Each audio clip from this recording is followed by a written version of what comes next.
Okay, hello and welcome to another Consolidated Credit webinar. This time we'll be looking at all the fuss that RRSP season was about. So, today our Executive Director, Jeffrey Schwartz, has been kind enough to join us so we can take a step back and examine what exactly happened during RRSP season and why it might matter to you. So, RRSP season has come and gone, and some of you are probably wondering what that even meant. What's all the fuss about? Why should I care? Well, that's what we're going to take a look at today. We're going to look at some of those questions in detail and give you some tips on where you can go to get help. And as always, we'll end off with a Q&A session and cover some of those burning questions you have about RRSPs or RRSP season.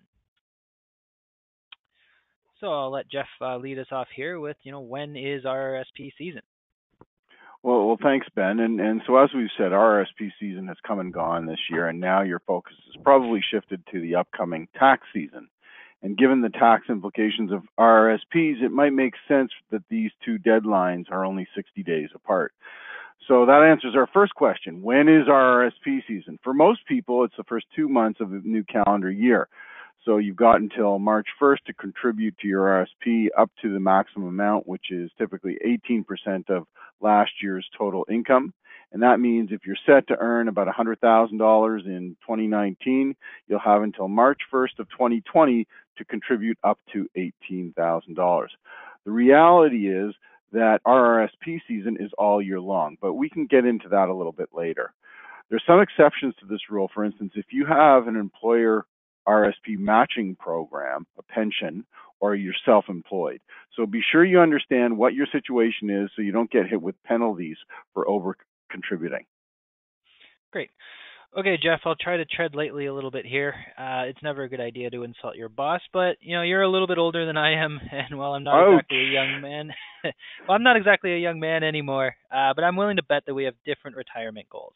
So a question I get a lot in my retirement planning workshops is, should I care about RRSPs or RRSP seasons? Sometimes it's older baby boomers looking at retiring in 3 to 5 years, and maybe a fresh college graduate just entering the workforce. But they all ask me in some form of another, what can an RRSP do for me? Well, and you're right, Ben. Different people will always have different financial situations or goals, and they can be intensely complex or simple and straightforward. There are so many factors involved. Like, how old are you? When do you want to retire? What kind of assets have you built? How much debt do you have right now? What do you want to leave to your family when you're gone? So really, in order to answer your question about whether or not you should care about RRSPs, first ask yourself, do I have an RRSP? If you do, what do you want to do with it? And if you don't have an RRSP, then what's your long-term plan? As you're probably aware, CPP, OAS, and GIS, if you qualify, will not be enough to live on comfortably or close to how you're living now when you've retired. You'll need some other sources of retirement income to meet all of your wants and needs so that you can actually take time to enjoy your retirement. Great. And that brings me to another popular question. How do RRSPs work? What can they do for me? Those are two very important questions, and they depend a lot on your financial situation and your tax situation. But when they're used wisely, RRSPs can lower your annual tax bill. For people that regularly contribute to their RRSPs, and maybe they find themselves in a higher marginal tax rate, the benefits can be huge there. They'll be getting a refund on the taxes that they've already paid, and they're building, a retirement income stream here. So, Jeff, another popular line of questioning I get from workshop participants is, what really are the benefits of an RRSP if I don't have to pay taxes each year? Well, that's a great question. And if there's no taxable benefit for you when you're contributing to an RRSP, you're still saving for a secure retirement. And that's never a bad idea. That means years and years of compounding interest and sheltered growth in a relatively secure investment vehicle, which will literally pay off big when it comes time to think about retiring and withdrawing that money. Great. So I guess that leads into the next question. What do you want to do with your RSP if you do have one? Hopefully you're a little bit better informed about what RRSPs can do now, and maybe a little bit more eager to start opening one or contribute to one or come up with some sort of a retirement plan of your own. Those are some great financial goals to have, but before we jump on the RRSP bandwagon, let's take a second to find out what you want to do with your RRSP. Is there somewhere else you could put that money that will better serve your needs? These are serious questions, and you need to spend a little bit of time answering them as best you can. Yes, and you know what? Definitely spend a little bit of time exploring answers to those questions. You may want to speak with a financial counselor or a trusted advisor to clarify your situation first. If you're looking for a place to save money for paying off a debt or a home reno, don't do it with an RRSP. Find some other place to save that money, like a TFSA. Okay, so once and for all, here are the three biggest benefits to an RRSP. The first is tax savings and retirement income. That was the reason these registered retirement programs started way back in the 50s. And I'm willing to bet that was probably before your time, Jeff. They're meant to save taxes now so you can pay them at a lower tax rate later. And at the same time, you're adding an additional source of income to any pensions or any investments that you've had or what you're planning on drawing down on in retirement. So another reason that you might want to consider is the home buyer's plan. So if you're planning to buy a home and you have money in an RRSP, you can make tax-free withdrawals up to $25,000. But of course, it's not that simple. There are some qualifying requirements to meet, so speak with an advisor or someone at your financial institution about all the pros and cons of using the home buyer's plan before you commit to it, because you're going to have to pay that money back into the RRSP eventually. So Jeff, perhaps you can spend a little bit of time shedding more light on that home buyer plan option. Certainly, and it's one that I know a little bit about personally. I mean, it's probably easier to think of the home buyer's plan as a loan. And in fact, that's how I was able to get my first home as well. I dipped into my RSP and paid it back interest-free over time. So how you want to think about it is it's a tax-free loan from your RSP to yourself. And you'll have up to 15 years to pay back that loan. Now, think about the long-term consequence before jumping in on this plan. Yes, you'll be buying a house or a condo, which is a fantastic financial goal and a great asset to start building equity with. But what are some of the other potential costs of this program? Well, for one, it may have taken you years or decades to build that RRSP amount up to that amount. So it could be seen as robbing from your future to pay for the present. But that doesn't mean it's a bad thing either. It's really one of those pros and cons options that you'll need to evaluate and do your homework on before you decide whether it's the right choice for you. Building equity in an asset that will usually gain value over time is a great use of your money, but so is saving for a secure retirement. Now, as with any choice, there's going to be consequences. So you have to make sure you know all the ins and outs of the home buyer's plan before you start house hunting. Great. Those are some great points on the home buyer plan there. So these are big decisions, so don't rush them. If you don't understand something, find help. Another reason you might want to tap into your RRSP funds is for continuing education or perhaps starting a second career a little bit later in your life. And that program is called the Lifelong Learning Plan. And for someone considering a career change, it can be a great way to finance your education or some training. So the Lifelong Learning Plan does have some wordy eligibility criteria to meet, but essentially it allows you to withdraw up to $10,000 a year to finance full-time training or post-secondary education. The total amount that can be withdrawn is $20,000 over 4 years. So another great benefit of the Lifelong Learning Plan is that any withdrawals that are made tax-free. But similar to the home buyer's plan, this is a loan, and you're going to have to pay that money back. At least 10% of the amount borrowed must be repaid each year for a maximum of 10 years. So that's why it makes sense, just to take a little bit of time looking at what you are earning. Now, so I think we've established, Ben, that saving for retirement, however you plan to do it, is never a bad idea. And from those stats, it's clear that this is a source of financial stress for far too many Canadians. It's your money. These are your retirement goals. So make sure your RSP aligns with those goals.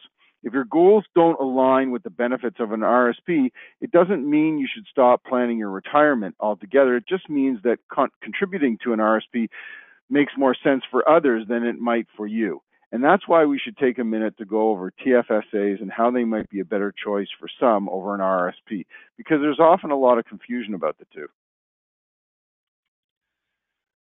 All right, so I agree. Contributing to an RRSP is never a bad idea. I also hope that we've stressed the importance of some type of a long-term savings plan, even if it's not an RRSP. If an RRSP is not going to help you achieve your retirement goals right now, then you might want to look into the benefits that come with a TFSA.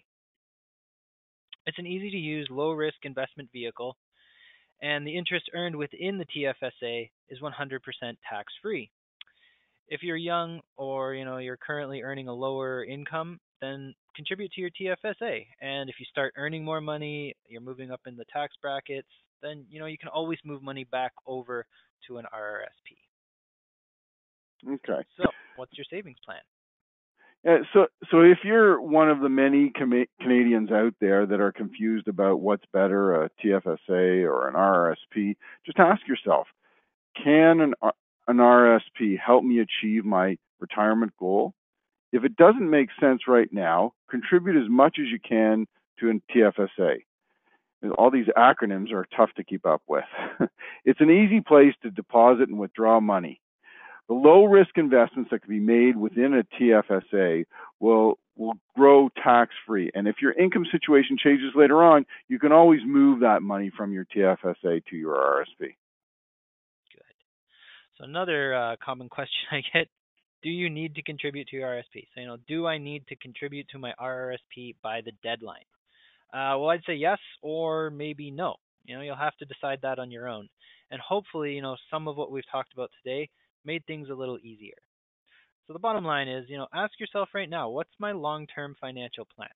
What goals have you set for yourself, and how do you plan on getting there? If you're still unsure about what to do with your RSP, maybe you're unsure if you should even start one, then maybe talk with friends or family. Now, I mean, that doesn't mean take the advice of your crazy Uncle Gary who keeps his retirement fund, stuffed under his mattress so the government can't get it. That's not going to earn him or you any interest or tax deferral benefits. So we see right there that 61% of people in that 2017 Financial Planning Standards Council poll started to seriously think about their retirement savings plans when triggered by a discussion with family or friends.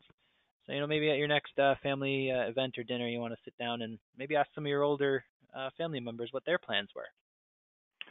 Right, Ben. Well, talking about money usually isn't the most comfortable topic to bring up at the dinner table. But with retirement planning, it's a bit different. People love to talk about their dream retirement with one another.